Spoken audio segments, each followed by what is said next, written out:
Alhamdulillah hamdan katsiran thayyiban mubarakan fi kama yuhibbuna rabbuna wa yarda. Asyhadu an la ilaha illallah wahdahu la syarikalah wa asyhadu anna Muhammadan abduhu wa rasuluhu alladzi la nabiyya ba'da amma ba'du.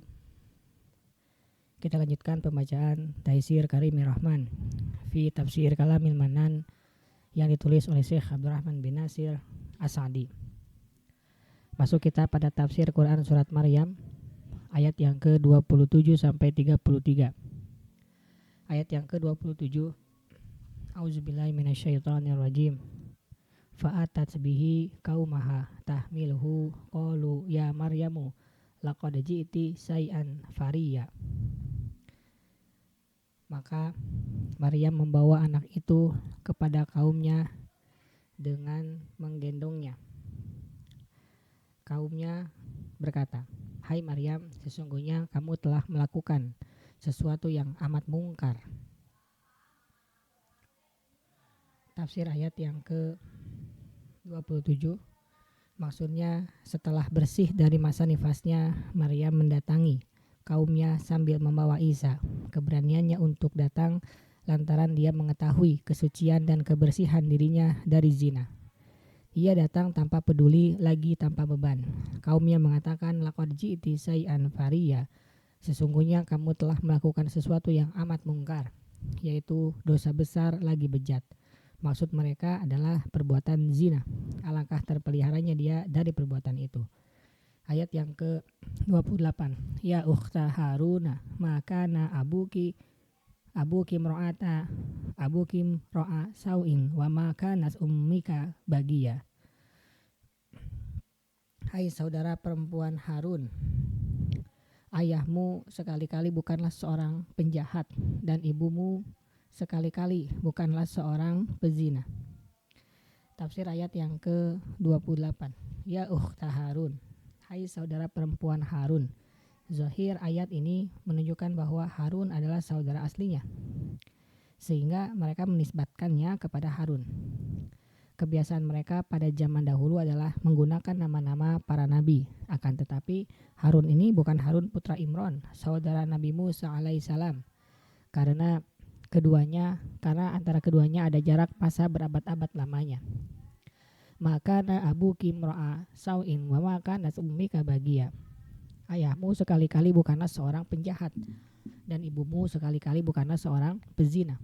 Maksudnya, tidaklah dua orang tuamu melainkan orang-orang solih, selamat dari perbuatan jelek, terutama perbuatan jelek yang mereka isyaratkan, yaitu zina.